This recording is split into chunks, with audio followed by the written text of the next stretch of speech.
repérer les flottes adverses et à guider les flottes amies pour les engagements et les batailles navales, comme la bataille de Midway par exemple, et tout ce qui s'est passé ensuite dans la conquête du Pacifique, entre types qui ont récupéré, qui ont pêché littéralement à la surface de l'eau. Je dis que c'est un hydravion, mais en fait, on devrait dire plus équipé. Ça va, puisque vous venez de le voir, il est aussi équipé d'un atterrissage qui va nous sortir surtout un navigateur. Là, il est en configuration amérissage. Vous voyez, les ballonnets, les flotteurs qui sont en bout d'aile ont été descendus de flotte japonaise. Ils ont patrouillé aussi la Méditerranée, ils ont patrouillé l'Atlantique, l'océan Indien, tous les océans. Et ça a créé une race d'aviateurs qui a pris la suite de ces aviateurs dont on parlait tout à l'heure quand j'évoquais la TCOR 3 du Sud, la T300, qui était une machine à peu près de cette dimension et qui avait une allure générale éloignée de celle du Qatar. Eh bien, vous partiez de Dakar et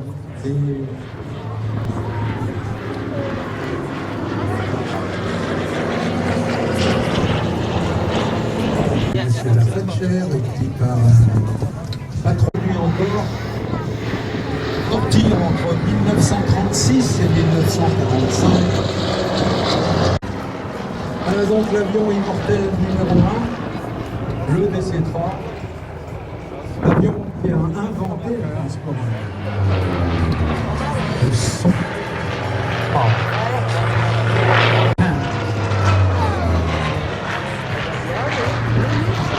Nickel avait dessiné les avions depuis le milieu des années 30 et donc quand il avait des avions simplement poussés dans le ciel par des avions, on n'était pas encore sûr, donc on continuait à faire voler ces monstres.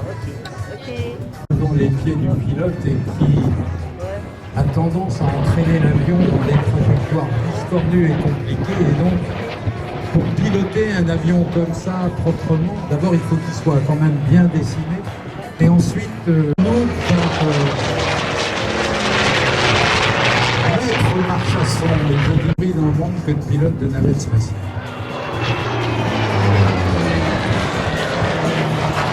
Les avions. Par exemple, là, vous visez le soleil, vous tirez, vous avez la main gauche qui a à peine avancé la manette de gaz et vous êtes en train d'escalader le ciel. 500, 600 à l'heure, absolument sans effort. Sous la main droite, l'avion, le manche est extrêmement doux, ce sont des avions très précis.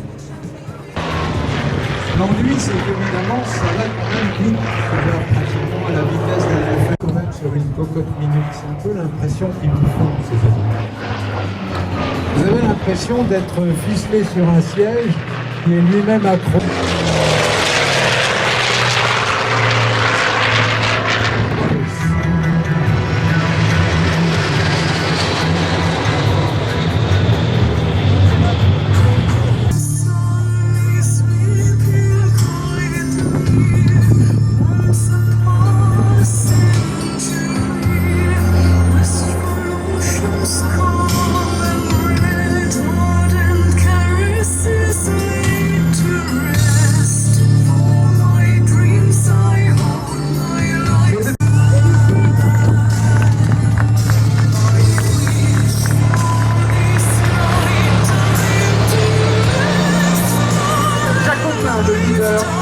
Alimentaire.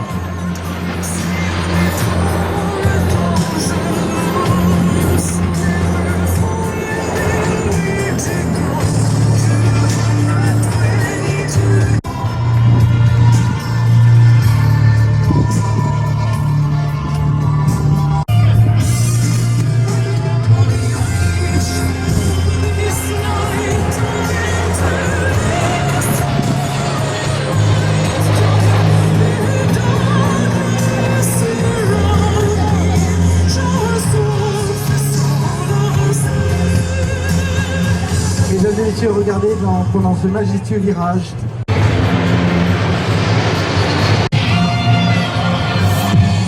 Braking 6 et Braking 7 viennent de quitter la formation pendant que nos 5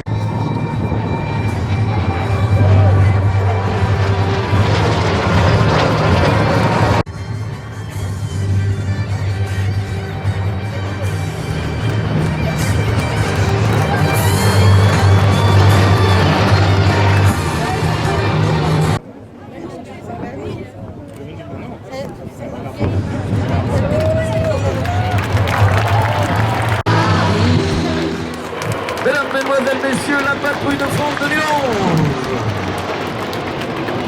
Je vous disais, tel un chef d'orchestre, il va interpréter la musique de la série, prononcer plus de 1000 mots et coordonner ainsi le travail.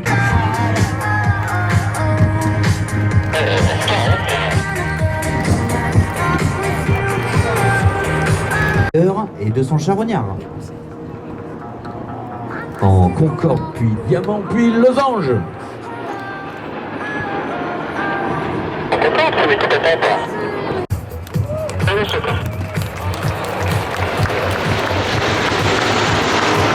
fumée top cadence.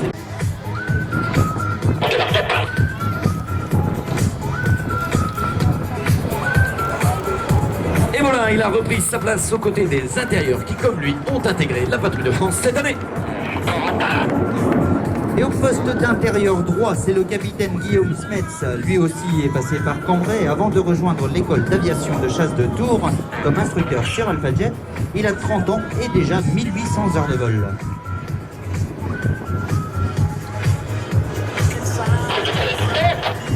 Mesdames, Mesdemoiselles, Messieurs, la patrouille de France 2011 vous salue.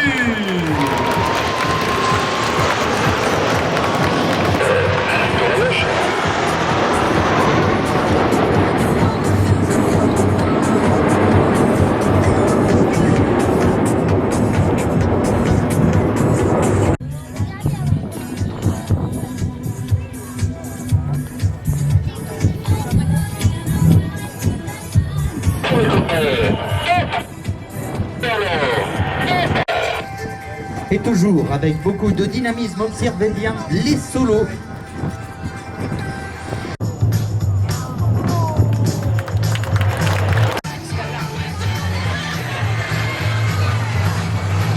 C'est parfait. Bravo les gars. Alors pour ceux qui sont derrière la tour, eh bien, imaginez ce tunnel triangulaire que dans quelques instants.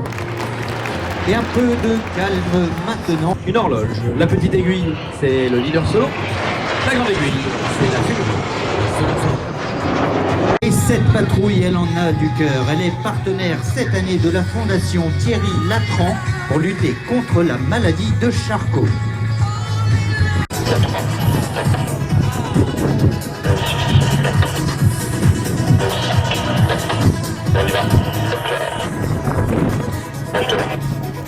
Et la très spectaculaire percussion d'extérieur.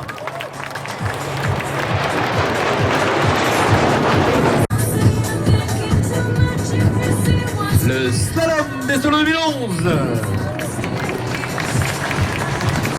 Leur position.